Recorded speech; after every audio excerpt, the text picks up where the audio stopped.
wooden slipper. Then there were several advantages and disadvantages associated with the wooden slipper, and we saw that there was some Supreme Court judgment. After that, in India we stopped production of the wooden slipper. So there was the entry of steel slipper. There are two different types of steel slipper, and finally we also discussed about cast iron slippers. And the one which is Indian, which is being manufactured by Indian organization is CST9. There are other trials as well, which is combination of pot, box and plate slipper. Then we started our discussion related to concrete slipper. In India, we have seen one monolithic monoblock pistress concrete slipper. There are other variety as well, which is known as the dual block or double block slipper. So we have seen some photo of both the type of concrete slipper. So this is one more photo. Now I have some slides where we will be basically comparing the monoblock versus the two block concrete slipper. So which one is good or which one is bad? What are the relative advantages and disadvantages? So there are positive and negative side with respect to both. Okay.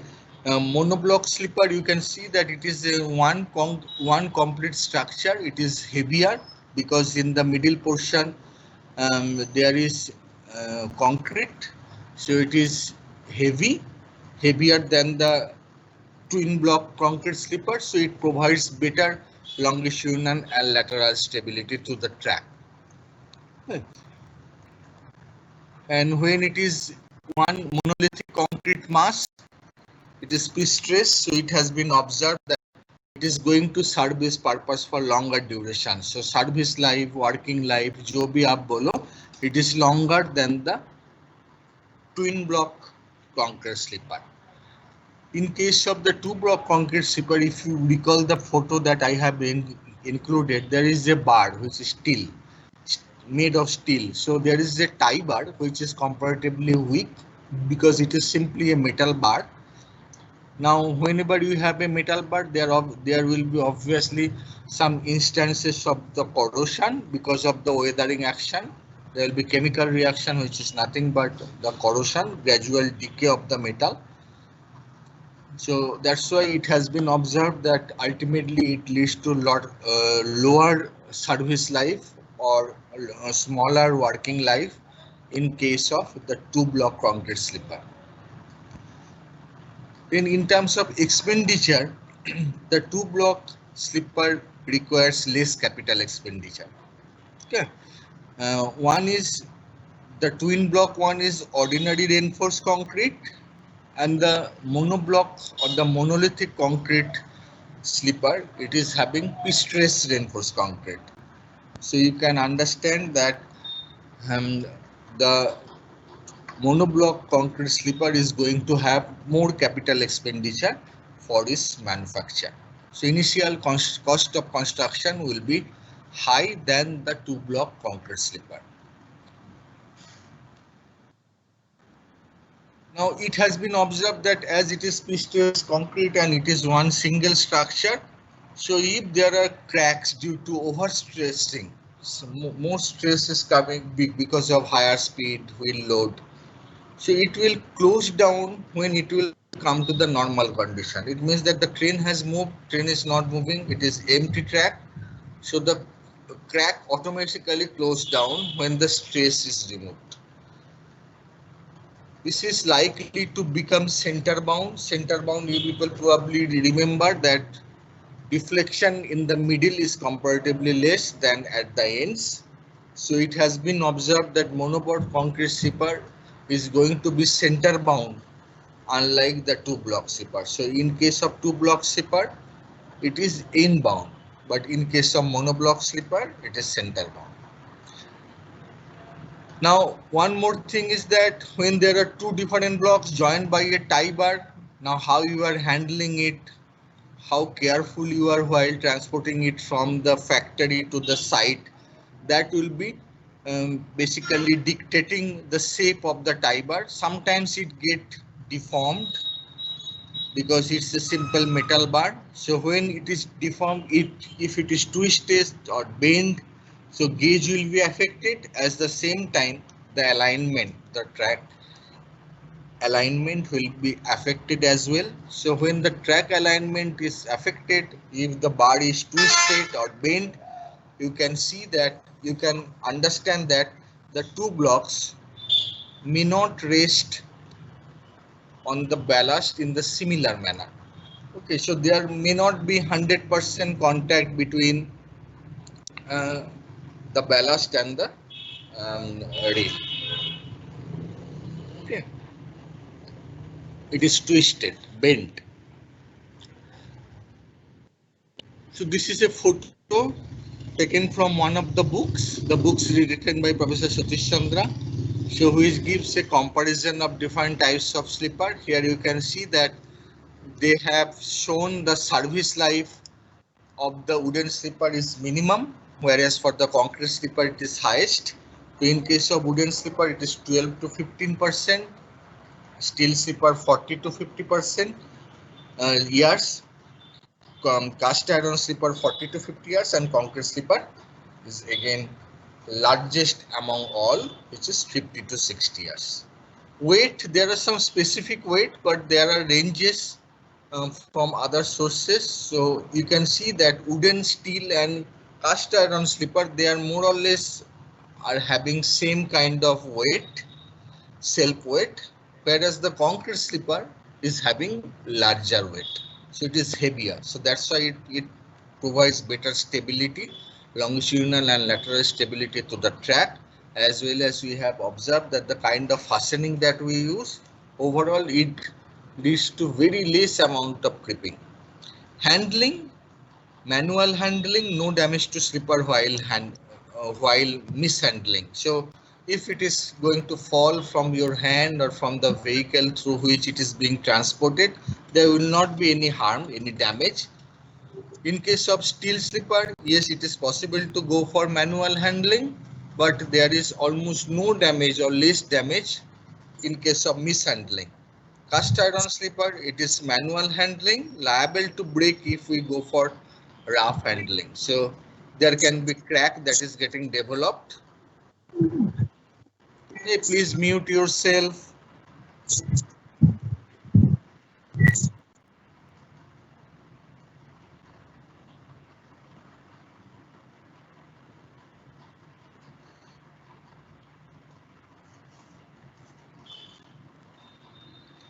And in case of concrete slipper, as those are really heavy, in India also we do not go for the manual handling. Rather we use some kind of machines in order to lay the track, in order to transport the concrete slipper from one position of the section to the other side. So no manual handling nowadays. Now if there is mishandling, rough handling, it can get damaged because it is made of concrete. Type of maintenance.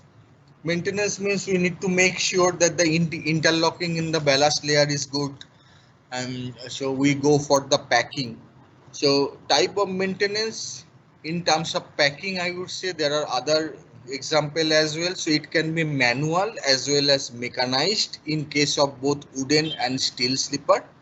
So we can use either labor power, or we can go for the machine, some kind of machine which looks like a vibrator. So we can use them. But in case of cast iron slipper, there is no mechanized maintenance because those are pot type, box type, or the plate type. So it is metal. So it has been observed that those kind of metals can be easily damaged if we use the manual labor, use spade or some other axe. So we only recommend manual kind of maintenance in case of cast iron slipper, but the machine one is only applicable in case of concrete slipper. So we will be seeing some photo. So when we will be done with the fastening chapter, I will show you some videos from YouTube and some other sources as well, how modern tracks are being laid. So in India also we have those track laying machines which are really costly. So they can replace huge amount of labor manpower, and they can do the work very nicely. So everything is mechanized nowadays. Cost of maintenance in case of concrete slippers, service life very high, weight very high, better stability, better fastening. So cost of maintenance is lowest. Gauge adjustment in case of wooden slipper, it says gauge adjustment is difficult, but I don't know why it is difficult. Rather, it is only putting some kind of nails through the rail to the slipper. So some of you can check this particular point. Okay, why they are saying it is gauge adjustment is difficult. Steel and cast iron slipper, this is easy, that we have seen in the last lecture. In case of concrete slipper, if you see the photo of the concrete slipper that I have included multiple times, you will see that there are some metal hole kind of thing through which the rail will be put on the top of the slipper, and there are pandol clip to fix the rail to the slipper. So no gauge adjustment is possible, because from the manufacturing side we are doing something that the gauge will not change, and if it is going to change, it is not possible to adjust. Track circuiting wood, it is very good. As these are metal, it is not possible, difficult. So what we do, we use some kind of insulating pad. Okay, in case of both cast iron slipper and steel slipper, we use insulating pad in order to make sure that track circuiting is working. What is track circuiting? Some kind of mechanism which is very old method, 1870, that we have the whole rail section divided into certain blocks. We have one power source on the one side, on the other side we have a switch, electrically operated switch, and we have a signal.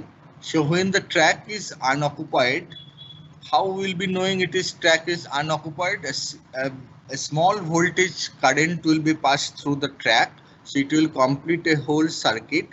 So when the circuit is complete, the light will be shown as green. So green means that particular track is unoccupied, that particular block of the track is unoccupied.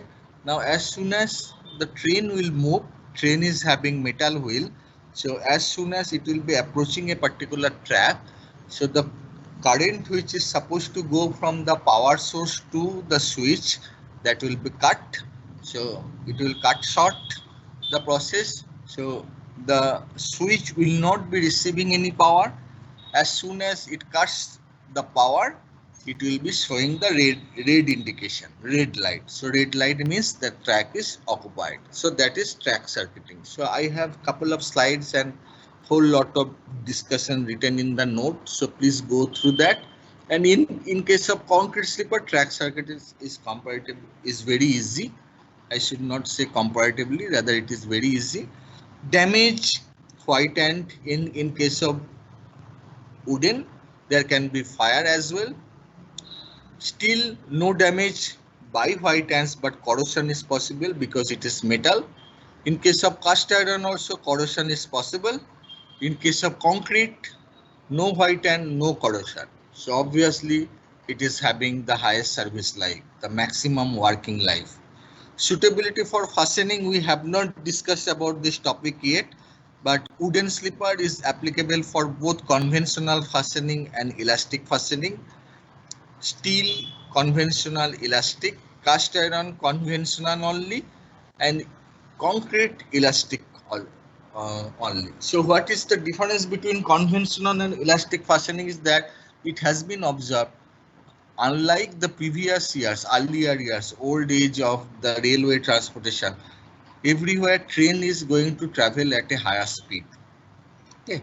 And there are more passenger as well. You can see that for a country like India, and every day it is carrying the passenger in the extent of the whole population of Australia.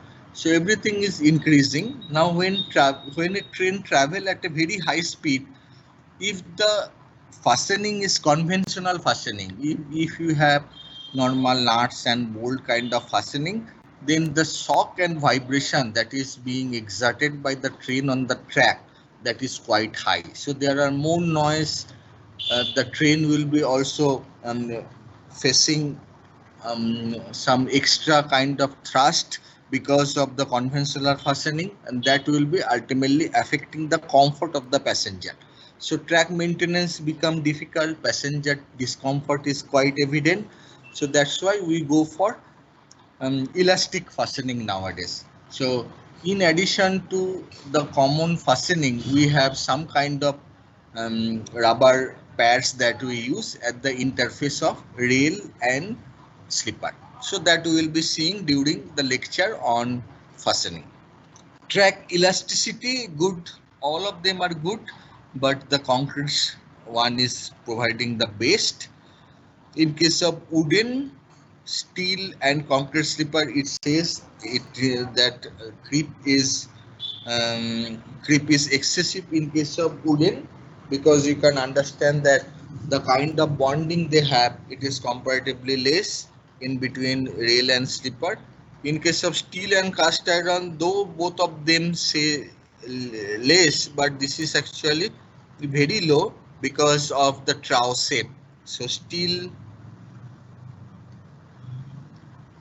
slipper is going to have a shape like the trough, so there will be ballast which are underneath the slipper, so that provides some extra stability with respect to the cast iron slipper.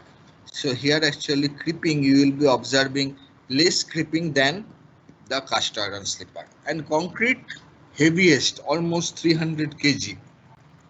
Okay, at the same time elastic fastening. So obviously the creeping that we will be observing in case of concrete slipper is going to be least. Okay, scrap value very low in case of wood, steel higher, cast iron high, concrete no value. Okay, so 50 to 60 years you need to throw the concrete slipper, there is nobody to buy it. Okay, no, so no scrap value. So this is one comparative table given in one of the books. So you can refer other tables as well, which are available from internet sources. Excuse me.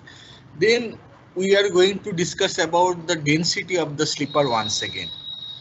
When we talked about track modulus, even in the first quiz, I have asked one question related to slipper density. So all of you are familiar with this particular term. This is nothing but represented in terms of number of slipper per rail length. So noted at M plus X or N plus X. So Satish Chandra book follow M plus X. There is one more book written by Aurora and Saxena. They use N plus X. So M is basically rail length. You know that based upon what kind of gauge, you have different length of rail. In case of broad gauge, it is 13 meter. In case of meter gauge, narrow gauge, it is normally 12 meter, except the 90R rail, which is having a length of 13 meter. And X, this one generally varies between 4 to 7.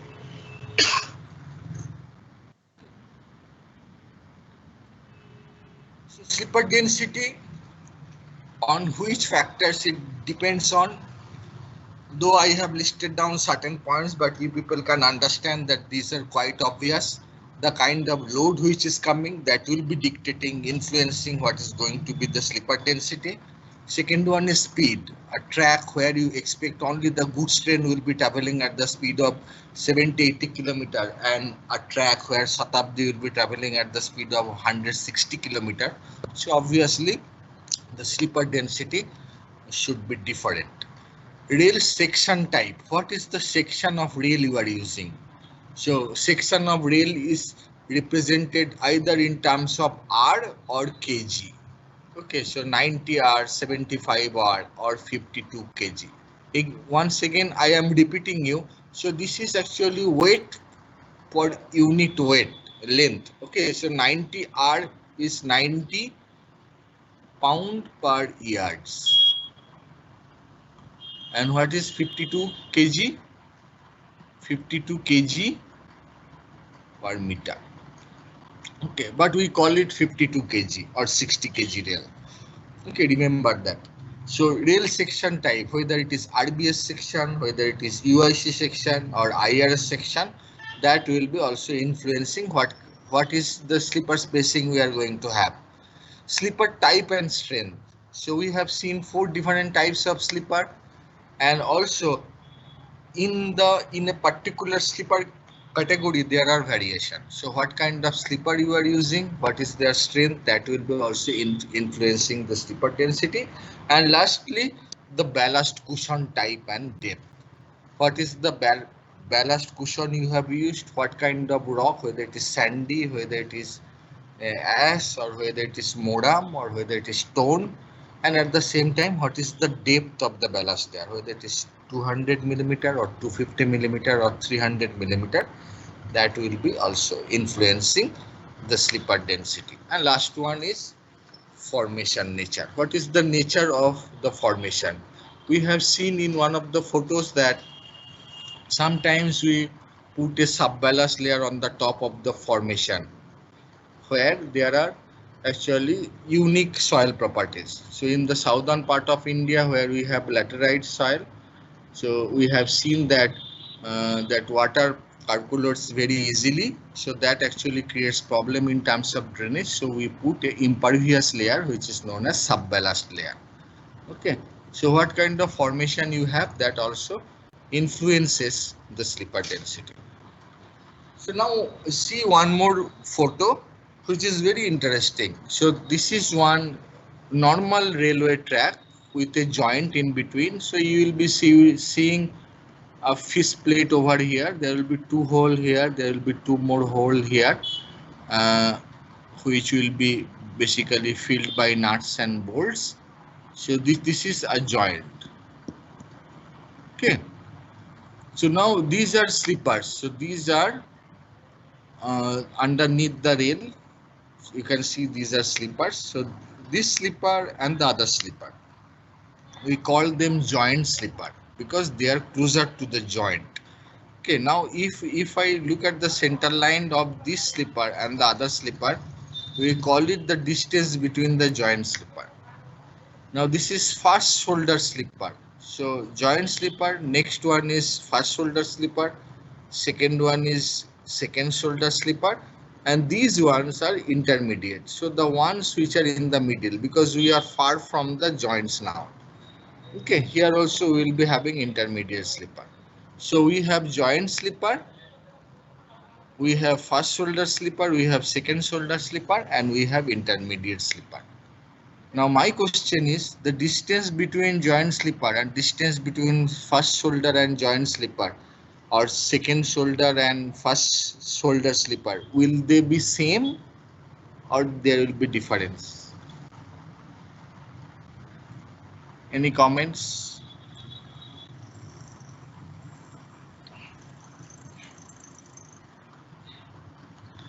Will they be same? So if I say like the distance between the 2 joint slippers is A, and B is first shoulder slipper and joint slipper, and subsequently C, D. So my question is whether A, B, C, D will be same. Suppose rail section is fixed, axle load is fixed, ballast layer is fixed, everything is fixed. Okay, we are not going to change anything over there. Now for a particular railway track where other components are fixed, you cannot change it. Now whether A will be equal to B, equal to C or D. Will they be equal? Hello, anybody? Am I audible? Anybody present in the class?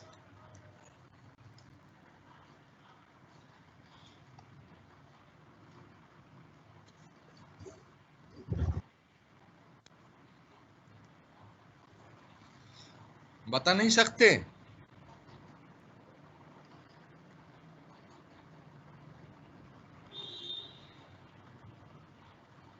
Let me check.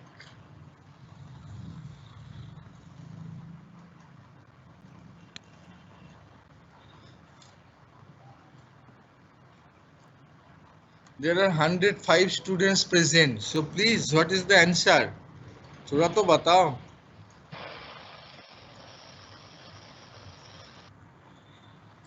Anybody?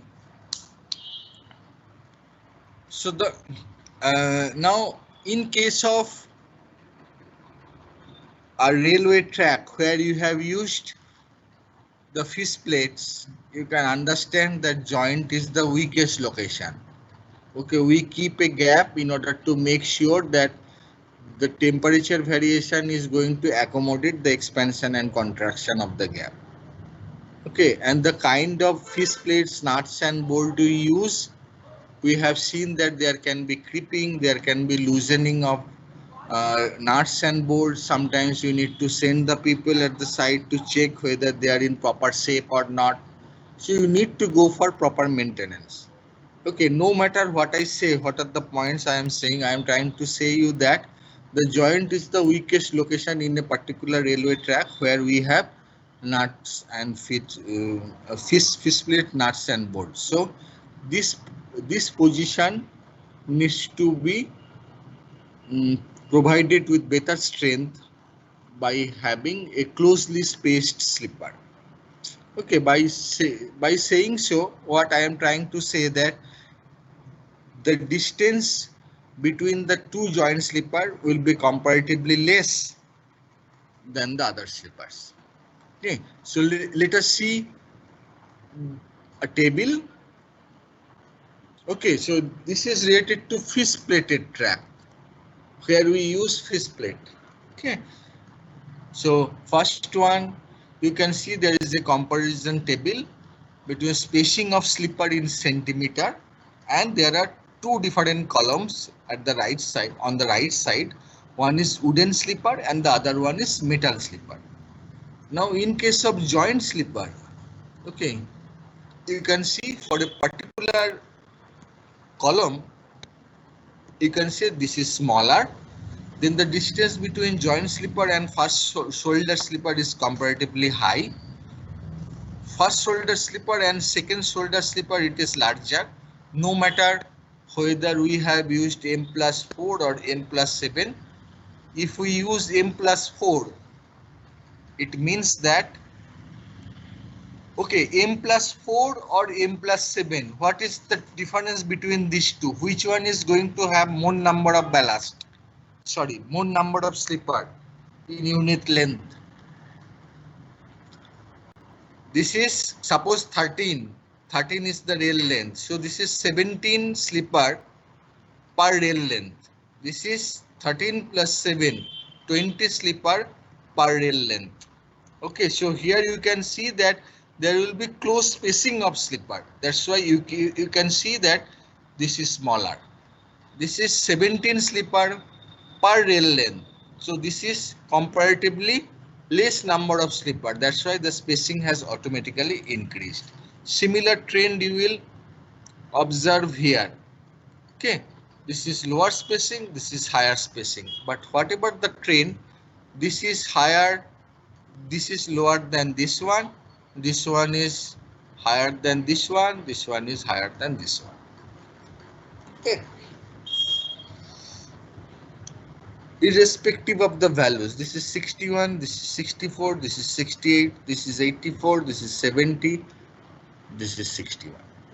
Okay, now whether you people will be able to remember it or not, for my exam purpose you do not need to remember these values, but you need to understand why there is a trend, why I am saying that this is going to be this, even why this is larger than this, why this is larger than this. Okay, I think the things are clear to you. Now what will happen in case of welded rail? Will it be same? If I say like spacing of slipper in case of welded rail, Okay. How the situation will change? Will they be same? Should we follow the same standard? Or it will be different? Batao.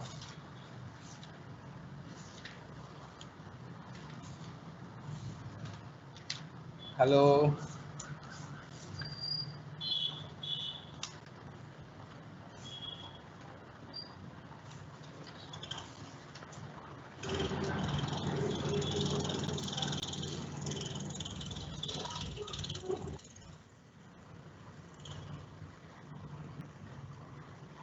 Hello.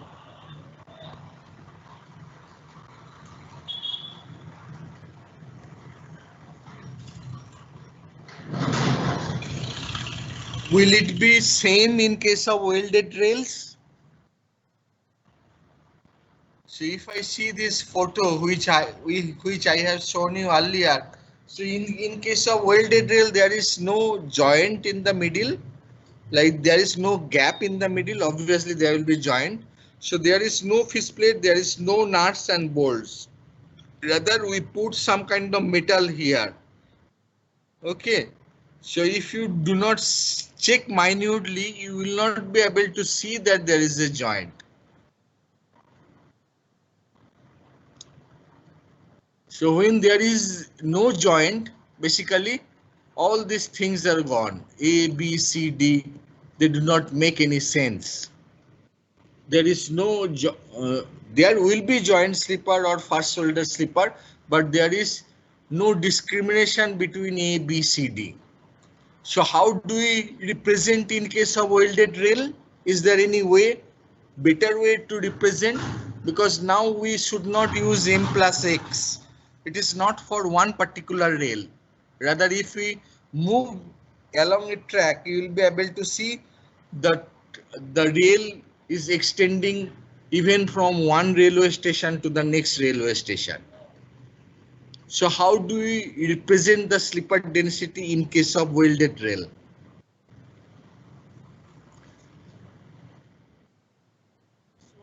Represented in terms of number of slipper per kilometer. Okay, so spacing of slipper on welded track is represented in terms of kilometer. So 1660, 1440, 1540, 1310 is basically is going to tell you the slipper density in case of welded track. Now there are some other terms which we have not discussed so far. This is LWR stands for long welded rail and SWR stands for short welded rail. So there are different types of welded rails. Short welded rails are basically some of the rail section, 3 to 5 rail sections are being joined with the help of welding. Long welded rails are basically when more number of rails are welded. So basically it ranges up to a length greater than 250 meter in case of broad gauge. And there is one more term which is not written here. This is CWR. This is continuous welded rail, which is basically a rail which is continuously going from one rail section to another, including the station yard points and crossing everything. Okay, so that's the difference between LWR and SWR. So we will be discussing about those when we will be talking about the section welding of rails.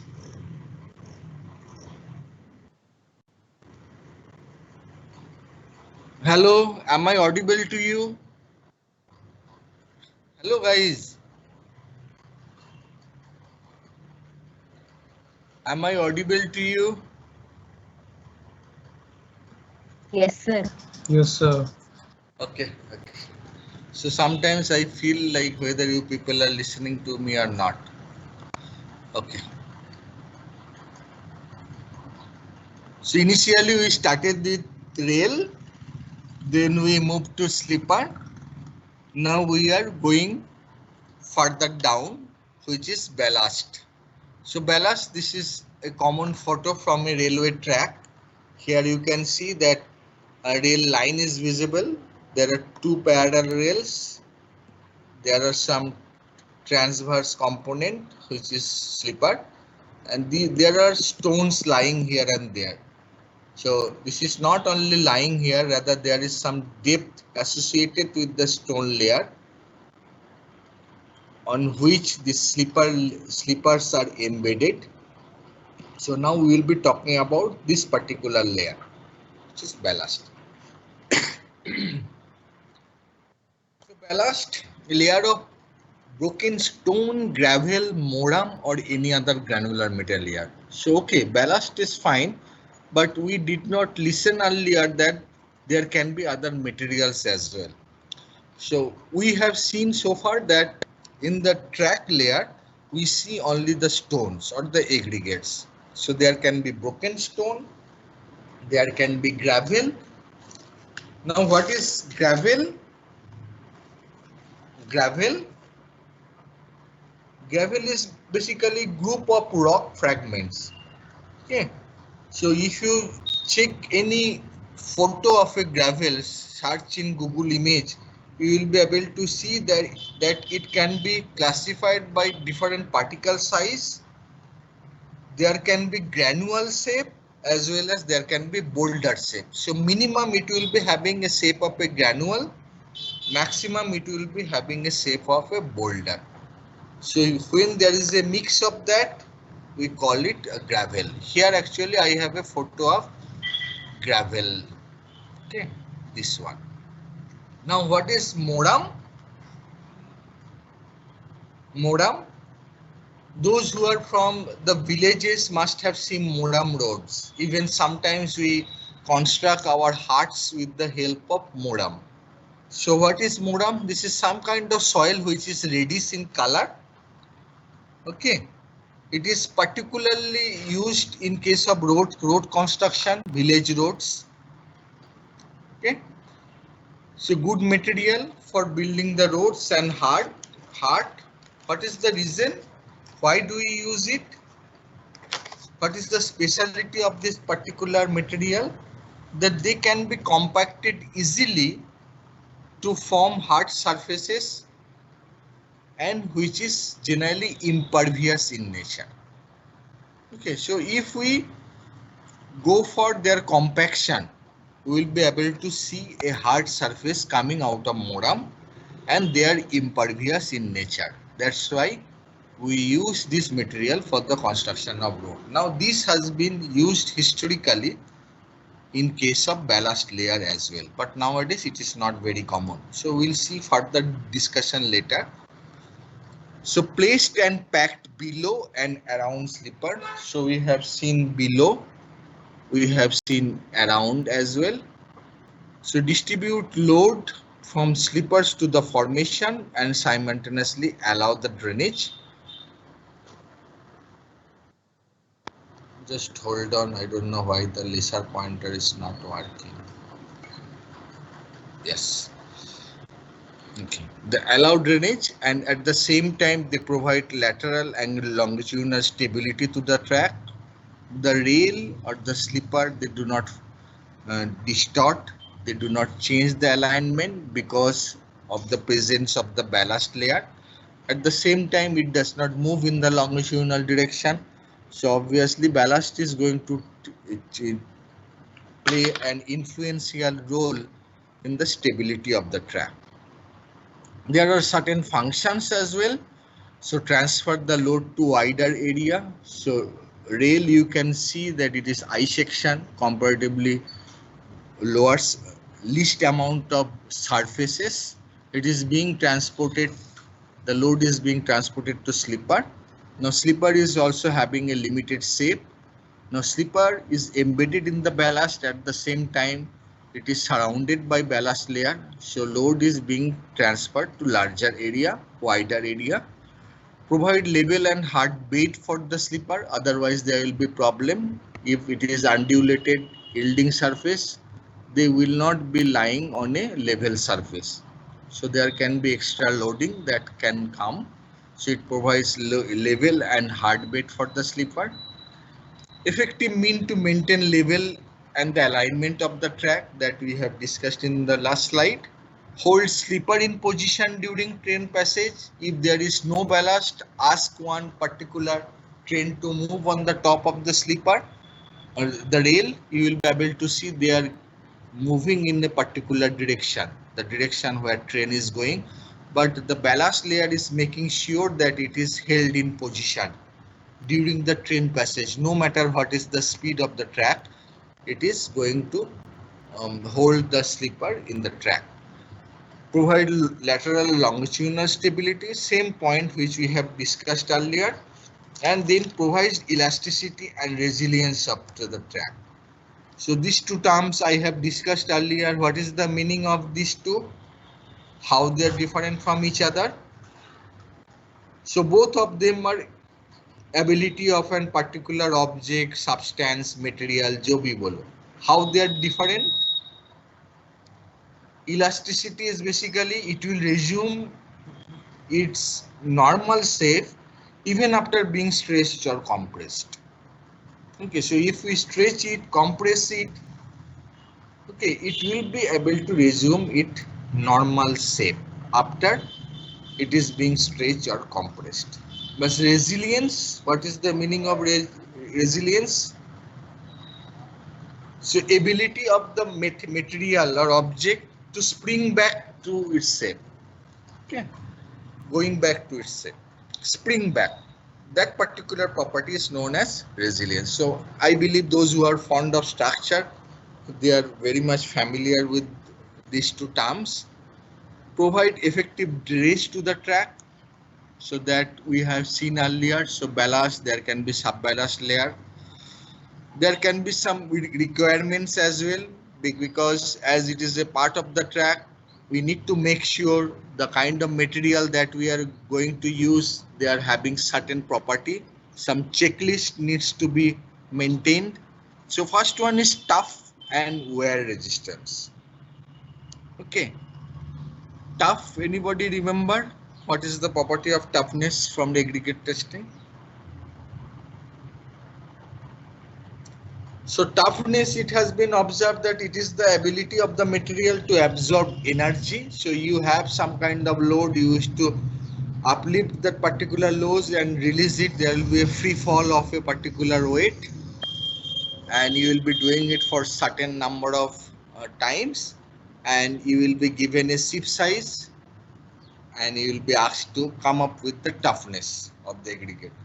So ability of the material to absorb energy and plastically deform. So there will be some deformation plastically without fracturing. So I have given all the definitions at the bottom of this particular slide. So if you look at the note portion at the bottom, you will be able to see that I have all the definitions given. So when I'll be sharing the slides, you people can read all of those lines. Should not be hard enough to get crushed, non-porous, so water should not pass through, not water absorbent as well. So in case of highway also, we drenched the aggregates in the water for certain duration. We came on the next day and tried to see what is the amount of water being absorbed by the aggregates. So those needs to be checked. So not water absorbent. If there is heavy rainfall for a few days, the next day you should not go and see like the ballast layer has exploded, or like all the materials of the ballast has increased its size like anything. Okay, so it should not happen. So not water absorbent. Should resist abrasion and weathering action. So abrasion, we have done the testing earlier. Basically, it is the process of scrapping or wearing something away.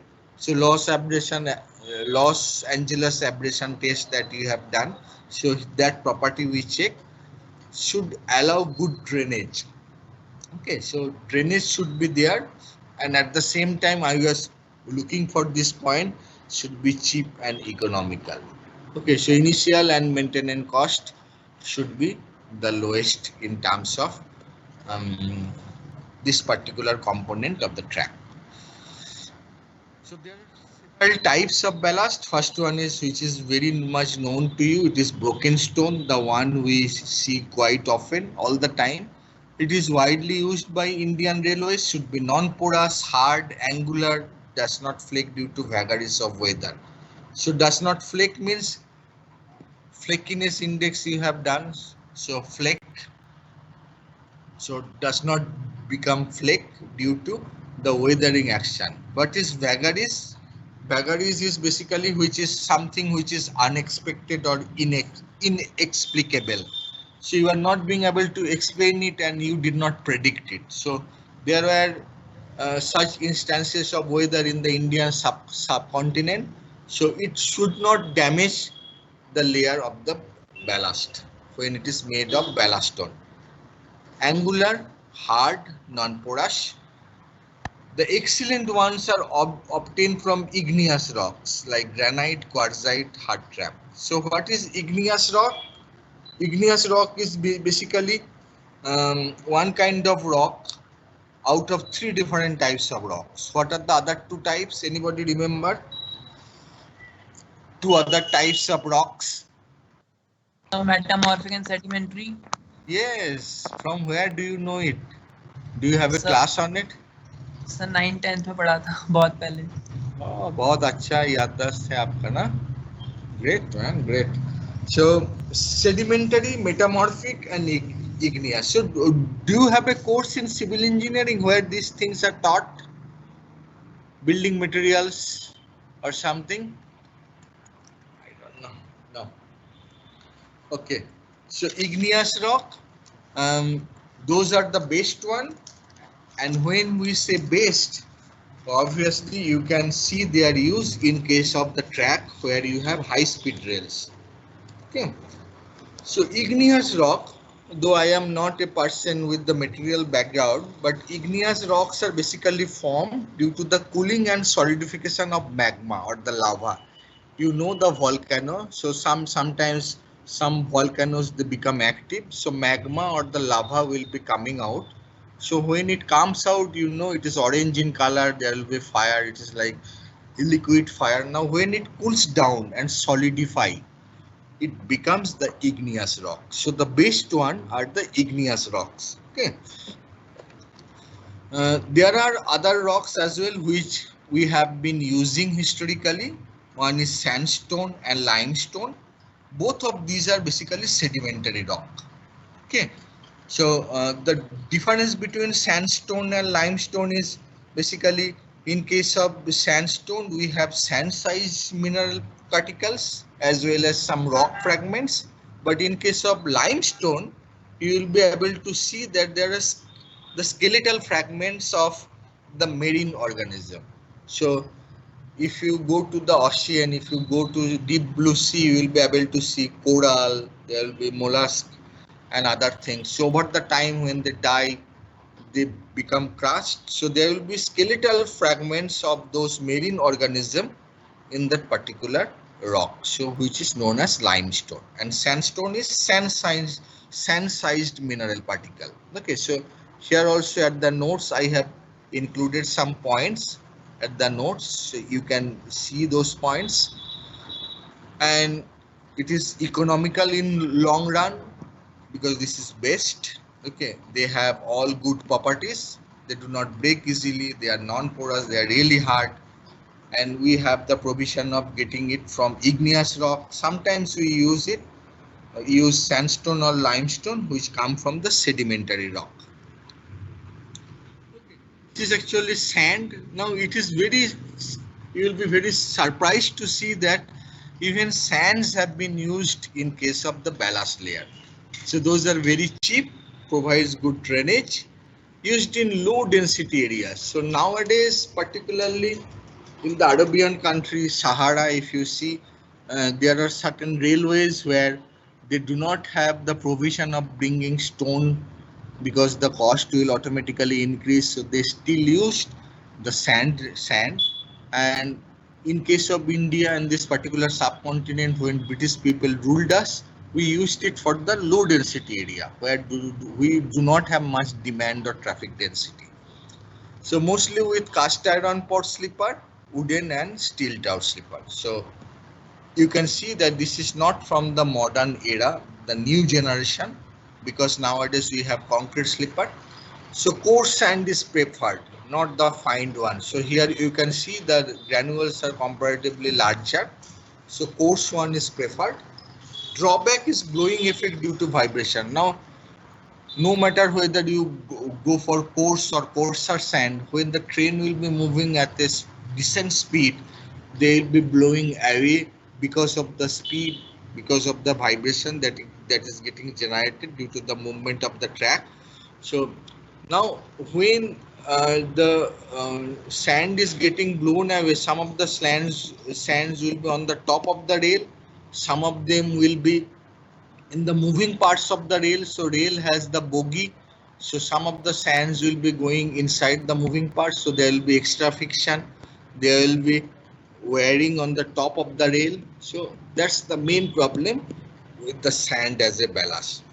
So causes excessive wear on the top of the rail, because some of the sands will be resting there after the movement of the train. Now when the next train moves, there are sands, so they will be wearing, and at the same time, as the sands are going to be blown away, they will be moving at the bottom part of the rail vehicle, the train vehicle as well. So that will be affecting the moving parts of the rolling stock. So it is almost 3, so I'll stop the class. Okay, I checked the academic calendar that tomorrow, 10th of October is going to be followed as a twist day.